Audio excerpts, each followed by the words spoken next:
ദേശീയ രാഷ്ട്രീയത്തിൽ വലിയ പ്രതിഫലനം സൃഷ്ടിക്കുന്ന ഒന്നാണ്. ഇന്നിപ്പോൾ അരവിന്ദ് കെജ്രിവാൾ കുറ്റവിമുക്തനായി എന്ന് പറഞ്ഞാൽ ഈ കുറ്റക്കാരനായി അല്ലെങ്കിൽ ജയിലിൽ അടച്ചു കിടന്ന സമയം കൊണ്ട് ഒരു സംസ്ഥാനത്ത് നിന്ന്, ഡൽഹി എന്ന സംസ്ഥാനത്ത് നിന്ന് 67 സീറ്റുകളും 63 സീറ്റുമൊക്കെ വാങ്ങി 70-ലാണെന്ന് ആലോചിക്കണം. 70 സീറ്റുകളിലാണ്. അങ്ങനെ സീറ്റിൽ വൻപൻ വിജയം നേടിക്കൊണ്ട് ഡൽഹിയിൽ ജനപ്രീതി ഇടിയാതെ നിന്ന് ഭരിച്ചുകൊണ്ടിരുന്ന ഒരു പാർട്ടിയെയും ആ പാർട്ടിയുടെ നേതാവിനെ അരവിന്ദ് കെജ്രിവാളിനെ അടക്കം തെരഞ്ഞെടുപ്പിൽ പരാജയപ്പെടുന്ന ഒരു അവസ്ഥയുണ്ടായി. അവിടെ ഡൽഹിയിൽ ഭരണം നഷ്ടപ്പെടുന്ന ഒരു അവസ്ഥയുണ്ടായി.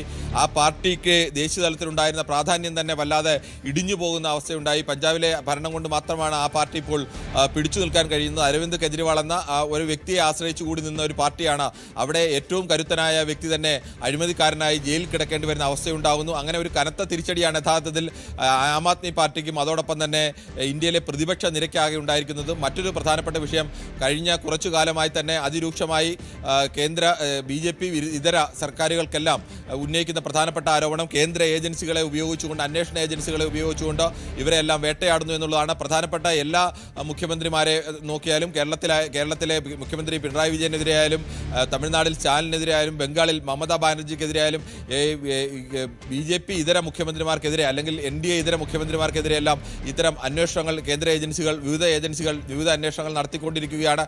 അവരെല്ലാം കുറ്റാരോപണത്തിൻ്റെ നിഴലിൽ നിൽക്കുന്ന ഒരവസ്ഥ, അല്ലെങ്കിൽ അന്വേഷണത്തെ നിരന്തരം നേരിടേണ്ടി വരുന്ന അവസ്ഥ. തെരഞ്ഞെടുപ്പ് പ്രചരണത്തിൻ്റെ ഘട്ടത്തിൽ പോലും തെരഞ്ഞെടുപ്പ് പ്രചരണത്തെക്കാൾ കേസുകളിൽ ശ്രദ്ധ കേന്ദ്രീകരിക്കേണ്ടി വരുന്ന അവസ്ഥ. അങ്ങനെയൊക്കെ ഇത് നിരന്തരം പ്രതിപക്ഷ പാർട്ടികൾ ഉന്നയിക്കുന്നുണ്ടെങ്കിലും അതിനെല്ലാം തള്ളിക്കളയുന്ന നിലപാടായിരുന്നു കേന്ദ്ര സർക്കാർ ഉന്നയിച്ചിരുന്നത്. പക്ഷേ ഇന്നിപ്പോൾ അരവിന്ദ് കെജ്രിവാളിനെ കോടതി വെറുതെ വിടുമ്പോൾ കോടതിയുടെ നിരീക്ഷണങ്ങൾ വളരെ പ്രധാനമാണ്. മദ്യനയ രൂപീകരണത്തിൽ ക്രിമിനൽ ഗൂഢാലോചനയോ അഴിമതിയോ നടന്നതിന് തെളിയിക്കാനായിട്ടില്ലെന്ന് കോടതി വ്യക്തമാക്കുന്നുണ്ട്. കൃത്യമായ തെളിവുകളില്ലാതെ കേവലം ഊഹാപോഹങ്ങളുടെ അടിസ്ഥാനത്തിലാണ് CBI കേസ് അന്വേഷണം നടത്തിയതെന്നും കോടതി വിമർശിക്കുന്നു. ഊഹാപോഹങ്ങളുടെ അടിസ്ഥാനത്തിൽ മാത്രം ഒരു കേസ് കെട്ടിച്ചമയ്ക്കുക, ആ കേസിൻ്റെ പേരിൽ ഒരു സംസ്ഥാനത്തിൻ്റെ മുഖ്യമന്ത്രി അടക്കം ജയിലിലടയ്ക്കുക, ആ കേസ് നടത്തിക്കൊണ്ട് ദീർഘകാലം അത് മുന്നോട്ട് കൊണ്ടുപോവുക. CBI പോലെ ഒരു ഏജൻസി എന്തുകൊണ്ടാണ് ഇങ്ങനെ ചെയ്യുന്നതെന്ന് കോടതി അതിരൂക്ഷമായി തന്നെ വിമർശനം ഉന്നയിക്കുന്നു. കേന്ദ്ര സർക്കാർ തങ്ങളുടെ നിയന്ത്രണത്തിലുള്ള അന്വേഷണ ഏജൻസികളെ ഇത്തരം സംസ്ഥാന സർക്കാരുകൾക്കെതിരെ ആയുധമാക്കുന്നു, അല്ലെങ്കിൽ ഭീഷണിപ്പെടുത്താനോ അല്ലെങ്കിൽ അവരെ തളർത്താനോ അവരെ പരാജയപ്പെടുത്താനോ ആയുധമാക്കുന്നു എന്ന പ്രതിപക്ഷത്തിൻ്റെ വാദത്തിന് ബലം നൽകുന്ന ഒന്നുകൂടിയാണ് ഇപ്പോൾ വന്നിരിക്കുന്നത്.